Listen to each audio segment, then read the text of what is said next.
Olá pessoal que nos segue aqui no Teatro em Scala, tudo bem com vocês? Hoje a gente tá no nosso novo cenário, cabelo novo. Não. Ah, Gabi, você lavou.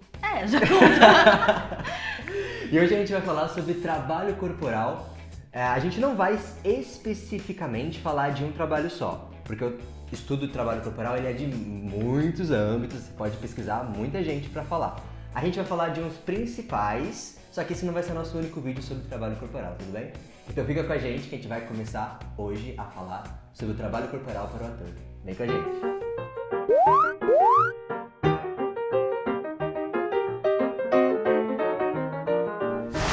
A gente está partindo da nossa pesquisa de um livro que a gente já indicou aqui, que é O Papel do Corpo no Corpo do Ator, da Sônia Machado de Azevedo.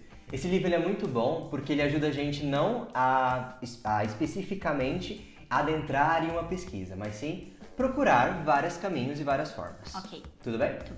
O primeiro que a gente vai falar é um dos mais estudados nas escolas de teatro aqui no Brasil e que ouve-se muita coisa a falar e nem tudo que a gente ouve é certo. Então é legal a gente tomar um pouquinho de cuidado, tudo bem? Não. A gente vai falar hoje do tio Stanislavski. Quanto amor. Muitas escolas, né, técnicas estudam muito, partem do sistema Stanislavski. Sim. Até as não muito técnicas. Às vezes escolas básicas também usam o sistema. Sim, com toda certeza. Bom, o trabalho de corpo na visão do Stanis, ele parte de um princípio que é o seguinte: é você trabalhar o corpo sem nenhuma tensão muscular. Ele vai falar sobre a descontração dos músculos em 100% do tempo que você está em cena. Que é difícil. Que é difícil. Você é uma pessoa tensa em cena? Eu sou até fora da cena. Você acredita? Eu sou tensa. Muito bom, muito bom. Ele fala que assim, que a alma do ator, no momento que você está atuando, ele depende muito da sua consciência corporal e do quanto o seu trabalho de corpo está sem tensão mesmo, está livre para você expressar da melhor forma possível aquilo que você está querendo trazer com o seu personagem, com o seu estudo, com todo o seu trabalho no momento da cena. Muito legal, né? E ele te ensina a tirar essa tensão? Ensina. Ele passa alguns exercícios, a gente já falou da Viola Spolin, por exemplo, né? Ele faz alguns exercícios e pessoas que estudam ele passam exercícios para você justamente... Eles passam exercícios para você justamente descontrair. Eita! Descontrair. Mas a cachorra tá saindo, né, vazando? Tá trabalhando. Cala a boca! A gente já falou da Viola Spolin aqui em outros vídeos, então muitas pessoas que estudam Stanislavski, eles sistematizaram formas e exercícios que justamente buscam essa descontração muscular, esse relaxamento, que não é um relaxamento de corpo mole no palco, é um relaxamento de corpo atento, tudo bem? Sim. Corpo e alma que não estão divididos, esse o grande X da questão do Stanislavski, é a não divisão do corpo e da alma no momento que você está plenamente vivendo ali a cena. Bom. A gente já falou também em outros vídeos sobre a questão da ação física, né? Sim. Que a ação física, ela é corporal e ela está dentro de uma circunstância do Stanislavski, que é um quem, um como, um onde e um porquê que aquela ação no seu corpo está acontecendo. Sendo essa ação, não necessariamente é uma ação movimento. Você não precisa estar o tempo todo em cena você se movimentando. Sim. Você pode simplesmente estar escutando alguém falar, prestando atenção. Isso é uma ação. Isso é uma ação, admirando alguém. Tipo a gente tá fazendo com o Pedro agora. E como que você admira alguém? Isso que é legal. Como que é o corpo de alguém que está admirando? Não é um corpo tenso, mas é um corpo que está ligado com a emoção de admirar. É a indivisão das duas coisas. Pedro. Pra quem não conhece, Pedro é o nosso diretor. Mostra aí, Vinícius, o Pedro. Ele não vai mostrar, porque o Vinícius nunca faz o que a gente faz. E para finalizar aí o estudo do Stanislavski, ele sempre busca uma objetividade física. Ou seja, são ações que elas fogem. Como você é burro? São ações que elas fogem do clichê, mas elas são objetivas. Ou seja, nada é por acaso. Tudo bem? Tudo aquilo que você faz em cena tem um porquê. Se eu toco em você... É porque a gente se ama. É porque a gente se ama. Mas tem um porquê, entende? Toda a minha ação física tem um objetivo direto. Senão a gente acaba caindo no que a gente a gente escuta muito nos primeiros anos de escola de teatro, de você fica assim, nos seus pés, sabe? Fazendo pêndulo à toa. Então, é pra justamente isso não acontecer. Isso, pra não sujar o movimento, né? A Exato. gente usa esses termos, sujar o movimento e tal. Que é justamente pra deixar... Meyerhold. Legal. Pra gente falar do Meyerhold, pra quem não sabe, o Meyerhold ele foi aluno do Stanislavski por um tempo. A gente vai ter um vídeo só específico dele. Mas ele desenvolveu um estudo de corpo um pouquinho diferente do Stanislavski. Ele desenvolveu o que a gente chama de... Um pouquinho? Um pouquinho. É o que a gente chama da biomecânica. O que ser biomecânico? O que ser ou não ser.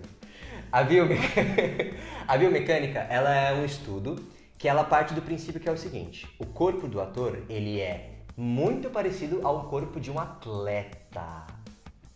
Sabia não? Então, o estudo da biomecânica, ele não necessariamente é um estudo para finalização de cena.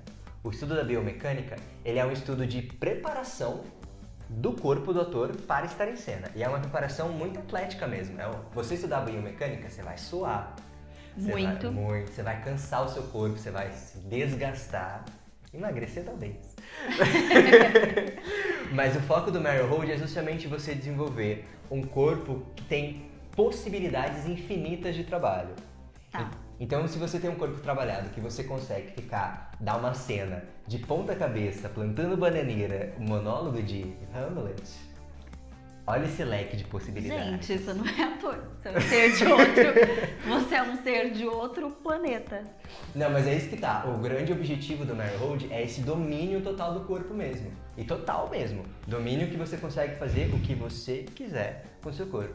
Pensando que o trabalho corporal, ele não tem um limite. As possibilidades são infinitas. Nossa, eu nunca trabalhei com nenhuma dessas propostas do Meyerhold e o João também não. Isso, mas sabe quem trabalha muito, que a gente falou? O Lume do grupo de teatro aqui de Campinas. Eles trabalham muito. Sim. O que mais a gente tem? A gente vai falar um pouquinho também sobre o Mikhail Chekhov. Tá bom? Não é o das Três Irmãs. Isso, ele não é o dramaturgo Anton Chekhov, que escreveu A Gaivota, por exemplo. É outro cara. O Mikhail Chekhov, apesar dos dois nomes, ele estudou sistemas também, formas de atuação, diferente do Anton Chekhov, que era dramaturgo. Ok. Tudo bem? Tudo bem. E o que o Mikhail Chekhov ele fazia?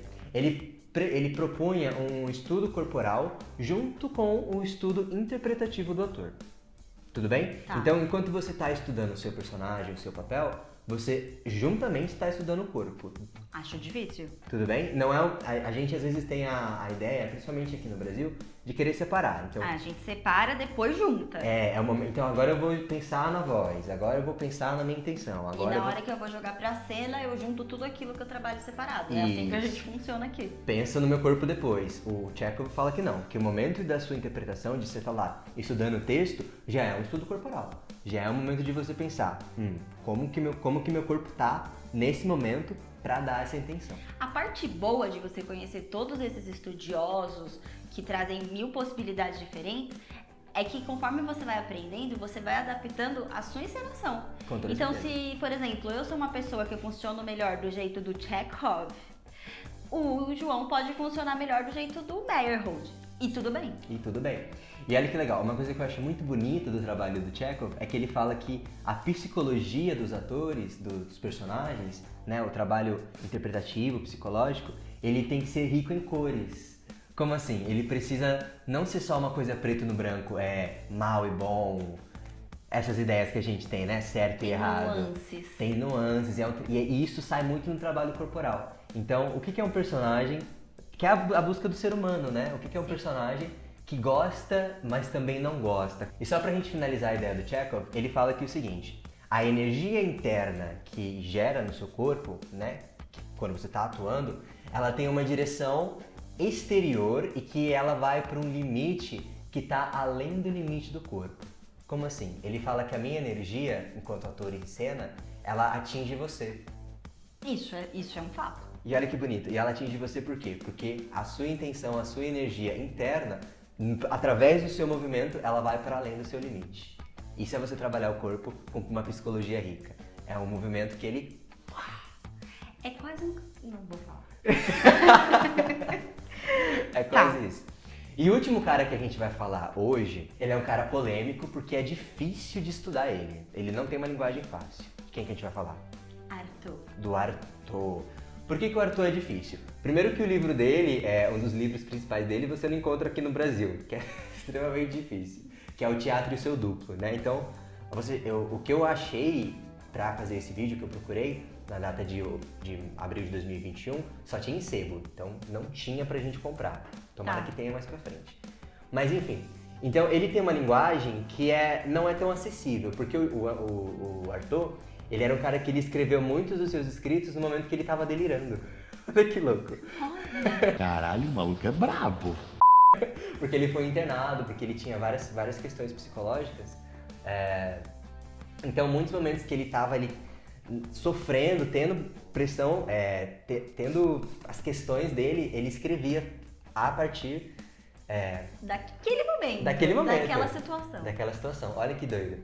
Então não é tão acessível assim a linguagem dele, mas é uma linguagem genial. Por que é genial? Porque o Arthur, ele vai um pouquinho diferente do que a gente estava falando até agora. Ele fala assim, que o momento que você está no palco, que você tem que você está interpretando, você tem um domínio corporal tão grande, só que você não está dominado pela sensação, pela emoção. Você não está tomado por ela. O Stanislavski, por exemplo, ele fala que quando você tá ali, você tá tomado por aquele momento, pelo mise-en-scène, pelo jogo de cena. Sim. O Arthur fala que não. O Arthur fala que você tá no controle o tempo todo. O Arthur fala que o ator, ele precisa ser um atleta das emoções. Então você tem um domínio corporal tão grande que você consegue, por exemplo, com um movimento de ombro, ativar uma emoção de, sei lá, de tristeza. Então, através de movimentos, você atinge aquilo que você quer, aquele sentimento no palco. E você não está tomado por aquilo, você está totalmente no controle. Você é um atleta das emoções. Você sabe o momento exato de começar e de parar um sentimento em você. Olha que difícil. Ai, gente. Eu sou base Stanislavski. Eu não sei se eu concordo com isso, porque de um jeito que eu recebo essas informações do Arthur, até fazem sentido. Mas parando pra pensar de uma forma que nem você falou, tipo, você faz um movimento com a mão e aí você tem o sentimento da tristeza. Buguei! É por conta da memória muscular que você faz, né? Pela repetição, você fazendo tanto aquele movimento, você começa a dominar aquilo. Então você já sabe que momento... E quando você fizer isso, já vai chegar... a hora que você vai chorar, sei lá. Só pra ser um exemplo mais... Isso, é porque não é tão simples assim, né? Lógico, é um trabalho super... Não, se você for parar pra pensar que todas as vezes que um ator tem um espetáculo pra colocar em cena, ele ensaia aquilo 1000 vezes. Sim, com certeza. Então a gente sabe que quando, sei lá, o colega der um passo pra frente, ele vai falar, eu te amo. Então são coisas que a gente já espera. Sim, sim. E aí é o grande jogo, né? Você fazer como se fosse a primeira vez. Mas aí é que tá. Não é você fazer como se fosse a primeira vez e você vivenciar ali aquele momento. Mas é justamente a partir do movimento você conseguir ligar aquela chavinha que vai te levar pra lá. Tá. Super difícil, Testa né? em casa, gente. Testa em casa e fala pra gente. Testa e fala pra gente. Mas o ponto principal, e pra gente finalizar um pouco o estudo sobre o Arthur, é que ele fala que o foco principal de sustentação disso é a sua respiração. Olha que legal. Então, através do estudo respiratório completo, do apoio, dos músculos respiratórios, você consegue colocar o seu corpo à disposição da emoção necessária. Ou seja, trabalha em corpo, trabalha em voz, respiração, em encenação, tudo que a gente ouve aqui, tudo que a gente fala, que vira um todo. Isso.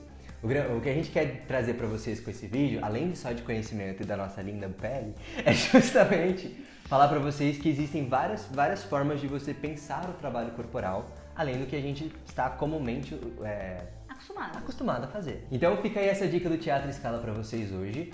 Nós iremos trazer outros vídeos sobre trabalho corporal falando de outras pessoas, mas por hoje ficamos nesse. Você conhece ou discorda de alguma coisa que a gente falou? Comenta aqui embaixo, não esquece de dar aquele joinha e compartilhar com seus amigos todos. Segue a gente em todas as nossas redes sociais, Teatro em Escala Arroba Teatro em Escala em todos os lugares. Facebook, Instagram. Tem podcast, Spotify, Deezer e todas as plataformas que a gente tem de podcasts aqui no Brasil. É só procurar Teatro em Escala. Isso. A gente tem mais coisas? No nosso blog você encontra textos que eu e a Gabi escrevemos, muito bem escritos inclusive, falando sobre toda essa galera, tudo bem? Isso mesmo, e você pode seguir o @Lebre Produções, que é a galera que faz os nossos vídeos, que vale muito a pena você dar um likezinho lá no trabalho deles e indicar para todos os seus coleguinhas que quiserem fazer esse trampo, beleza? Até mais, gente!